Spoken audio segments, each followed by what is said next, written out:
Thank you.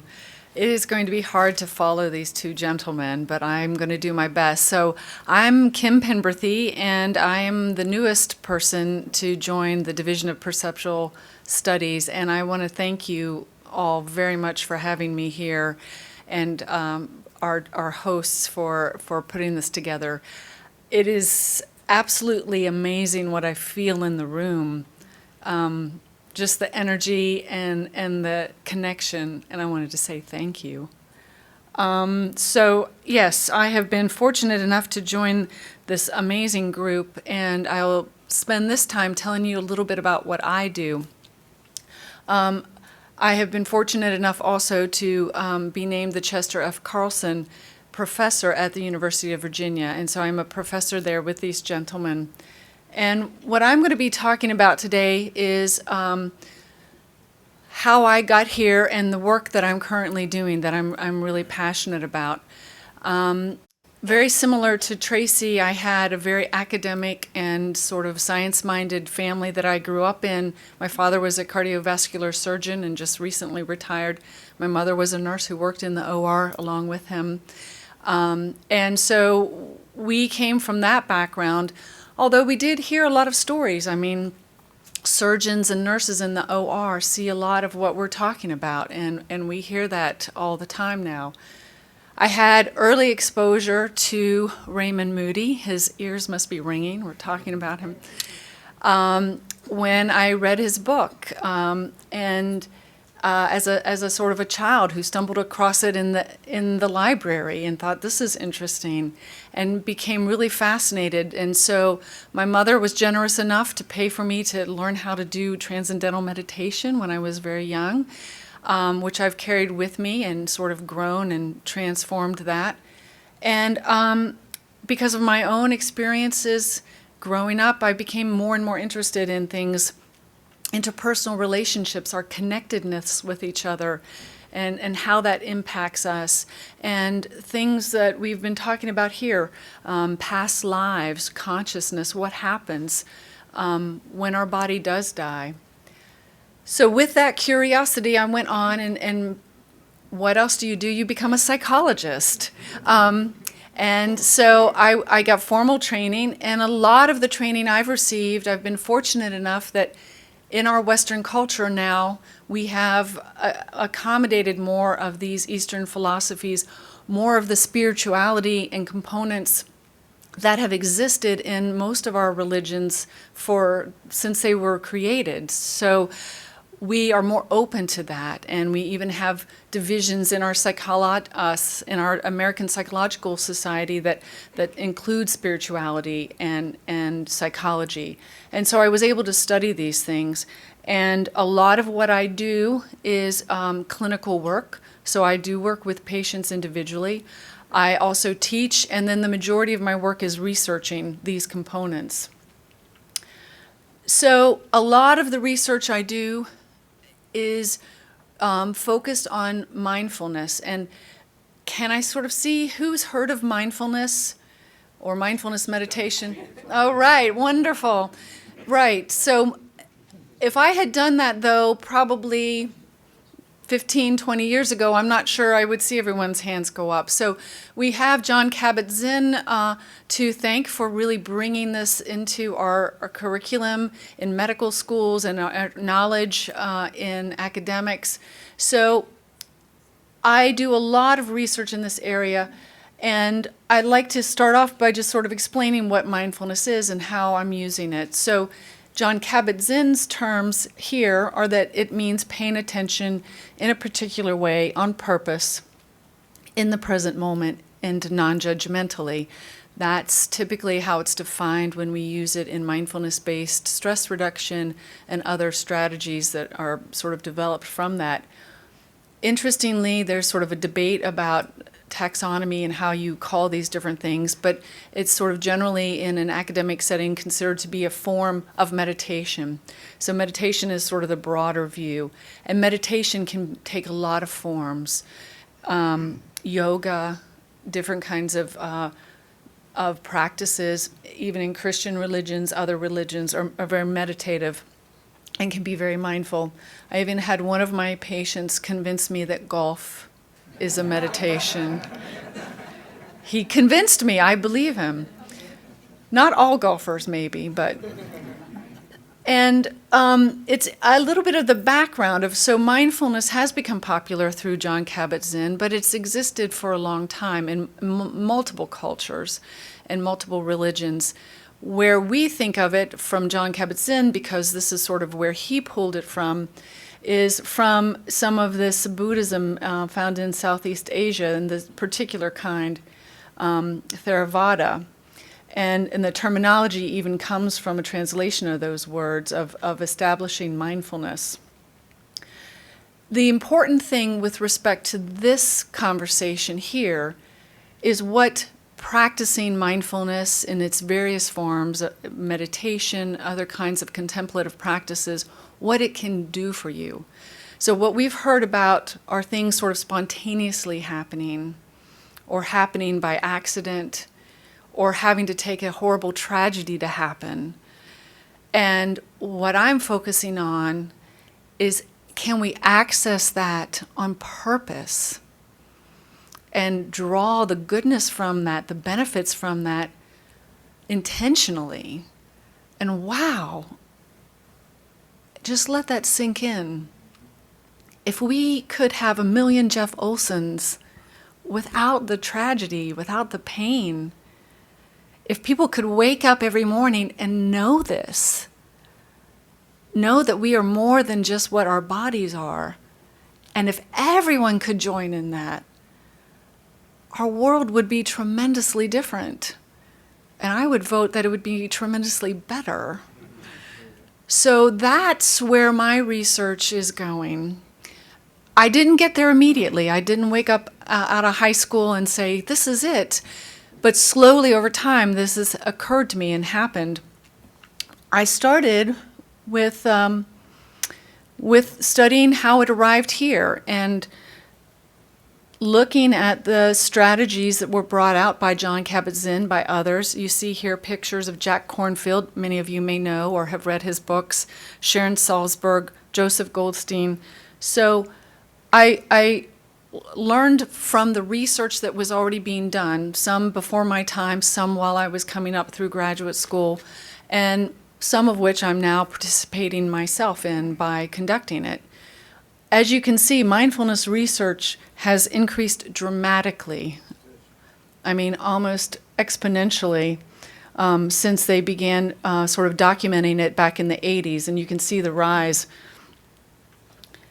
So this is good news. It also demonstrates the interest and the acceptance that we're beginning to see, sort of like a groundswell. And I was talking with someone in the restroom about this groundswell. It's things like this, people like you coming out and talking about it, that help keep that movement going. So thank you. As you may know, there are three sort of core skills that we talk about when we're practicing specifically mindfulness, but this could be said of many of the meditative sort of components that we learn. Concentration, this ability to focus, stabilize your attention, sensory clarity, sort of keeping track of components of your sensory experience moment by moment in the present moment, and this wonderful equanimity, this sort of just ability to be with, this gentle curiosity that they sometimes speak about when they're walking you through a meditation, this openness and willingness. And in my pursuit of learning and studying, I found what has come to be fairly well known is these sorts of mindfulness practices are associated with amazing, healthy, wonderful things. So enhanced self-awareness, increased attentional control, reductions in your stress, greater self-regulation of your emotions, and improved physical and health and immunity. And these are becoming, like I said, fairly well established, and we have people in the audience I've spoken to who are conducting and continuing this research in very well established academic universities and medical centers around the country. And we're finding more and more that both in mental health, which is listed here, and also in physical health, these practices can have an enormous impact. So these are sort of a list of some of the components that have been impacted by mindfulness research. So John Kabat-Zinn started out by working with chronic pain patients where nothing else could be done for them, and helped them. Depression is another one that's been used and studied quite well. Emotional lability or dysregulation. So these are often folks that I work a lot with, people with personality disorders where their emotional regulation is really difficult. They often have come from a very traumatic developmental history. They don't want to be this way, but they are just very emotionally out of control. And we have found that this form of sort of therapy helps them tremendously, this mindfulness component. It's been used extensively with addiction, both smoking, alcohol abuse or a dependence, and they're expanding it every day to try and work with other addictions. And of course, anxiety and stress. It really does help psychologically reduce those components. That's a big part of it. More recently, it's been used in children with attention disorders. As you can imagine, a big component is augmenting that ability to focus attention. So I myself have done research in these areas, specifically alcohol dependence and the personality disorders. And I find it to be incredibly gratifying and fulfilling to see people literally change their lives in positive ways through the use of these strategies. I've also begun to do more research looking at the physical components. So this is sort of the gold standard, as you can imagine, in medical school. I work in a medical school, so they say that's great and everything, that people are feeling better, blah, blah, blah. But what about the physical changes? And so we are stepping up and looking at that. I was sharing with some of you that I recently received a large amount of funding to do research on developing a mindfulness-based intervention for people with lupus. This is extremely important to me because a lot of the mindfulness research that we've done so far has been, as you might expect, on white upper middle class people. Many people with lupus are not like that. They are usually African American females, underrepresented. There have been no significant developments in the treatment of lupus in over 2 decades because no one will fund it. We've finally got some funding for this, so I'm very excited about this. We're also looking at, we're going to be looking at improving their quality of life, reducing their symptoms, but we're going to be looking at the big one, changing their markers for lupus, changing the physiology. This is a little bit of a sidestep, but I'm really excited about it because it's very meaningful and powerful if we can find some significant improvement there. So these are the things that I'm excited about, but there's something I'm even more excited about, if you can believe it, and I get really excited, so watch out. And that is the fact that not so much these, I'm going to skip through these are great, and it does change our neuroplasticity. When we're looking at physiologically, brains change. We see this on functional fMRIs, which are measures of your brain in action. We see that people who meditate have changes there for the positive. They're able to change their brain in positive ways. And as was said earlier by you, Jeff, the things you think, they do happen. And we see this here, that this is powerful. It does change actually, not just things like how you feel, but literally physical changes. We also see changes in prosocial behavior. And this is a big one that we haven't talked about. It's been alluded to. But there is our own mindfulness, our own awareness of our consciousness, and then there is the group. And I pointed out the feeling of the group earlier because I think that is a component we also need to acknowledge, that we may all be part of this larger consciousness that has an impact as well. In our lupus intervention, for example, we're doing something which seems probably like very common sense to every single one of you, but believe it or not, it's not been done in mindfulness research. We're bringing in the lupus patients' loved ones, the people they live with, who care for them, and we're going to train them as well so that they can practice together. And you know what? We think that will make a really big difference. So we're very excited about that because we know it does affect people in a group, in a pack. And we know that it also impacts pro-social behavior. It helps balance what's called our relaxation response. We respond to stress more effectively. And our regulation, so what's called our resilience zone, physiologically, our mindfulness helps deepen this resilience zone, sort of widen that so we can accommodate more both psychological and physical stress. It's been expanded to be used in the society. You know, you're big time when Tim Ryan, the congressman from Ohio, promotes us meditation on the Capitol Hill. This is what I wanted to make sure I got to. So this is what I'm really excited about.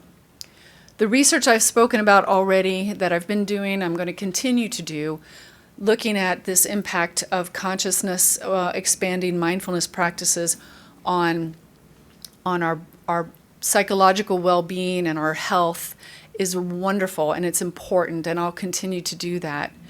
The one thing that is also not studied is this larger area of other effects that the mindfulness has on people. And these are these sort of other things, the extraordinary experiences that for most researchers, they first of all never ask about. We don't ask people these sorts of questions when we do research with them. And if people spontaneously mention them, we ignore it. So there are a few of us now who are beginning to wake up to this and say we need to collect this information.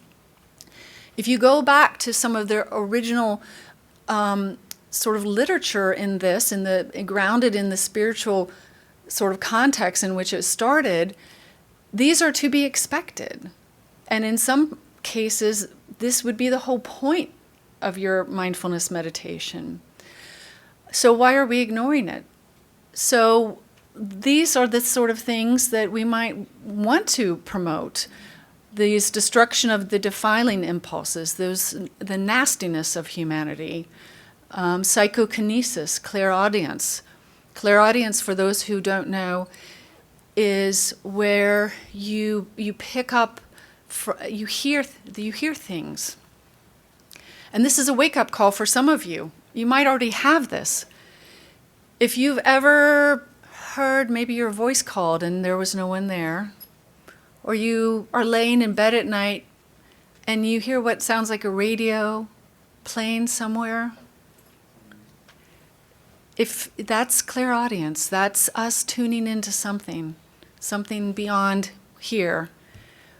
Telepathic knowledge, retrocognitive knowledge, knowing something that is from the past, and clairvoyance, of course, knowing something in the future. So the way we're going to be looking at this is, first of all, it's also, I wanted to not skip over this. It's interesting that although this is not, like I said, we typically don't study this, there's a very popular therapy that's done now called dialectical behavior therapy. I don't know how many of you have heard of it. Psychologists have heard of it a lot. It's done quite a bit for people with personality disorders or emotional dysregulation problems. And one of the strategies that's used, a predominant strategy, is mindfulness. So it's one of these mindfulness-based interventions that I was talking about.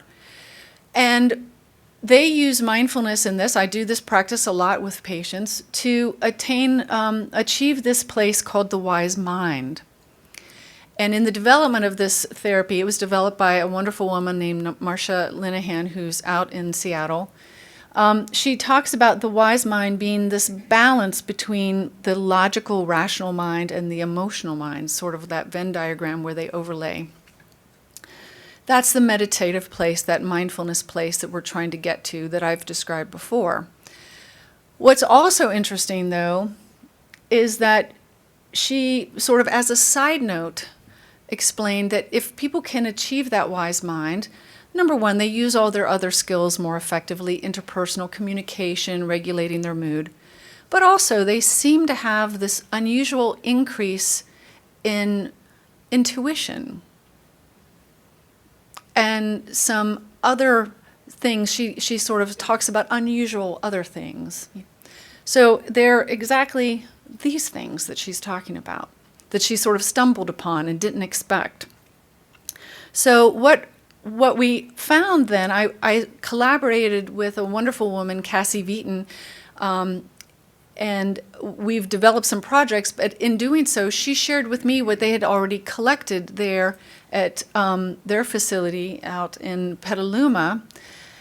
And she said that they did primarily retrospective data, all retrospective, in fact, and looking at the relationship between meditation and psi performance. And there seemed to be a significant relationship there of people meditating and having reports when you ask, again, of this increased psi performance on tasks that they actually did.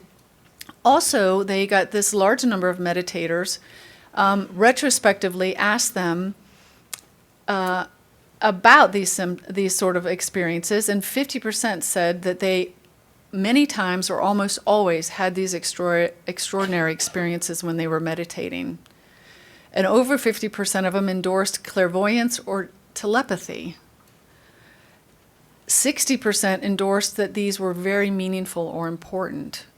So not only are they having them, that they're profound, they mean something significant to them in a positive way. These, I don't know if you realize it, these are huge numbers. And maybe you're sitting there calmly because you go, yes, it seems obvious. To outside scientists, these are mind-boggling. I'm glad they're not mind-boggling to you. So what we are doing, for my part in DOPS, is really trying to move forward to the next steps of really looking at these sort of practices and using them on purpose and intentionally to see if we can generate these sort of qualities. So also looking at psi abilities in very scientific ways, as my colleagues do, looking at some more prospective research. Can we plan this ahead of time instead of asking about it in the past, and see if we can create this and expand the methods for achievement of this mindfulness state and accessing these abilities, and exploring the impact of that. If we can increase this in a group of people, what does that do to the community? What does that do to the individual? Can we take this to another level of not just sort of stumbling across it accidentally, but creating it intentionally? And it's impressive to think about what we could harness with these increasing abilities if we put our mind to it and do it intentionally. And I want to end with a beautiful picture of our home community. And thank you very much for listening to me as I stumbled through this and got very excited. I really appreciate it. And I will end with the words from Thomas Jefferson: "The glow of one warm thought is to me worth more than money." So thank you very much.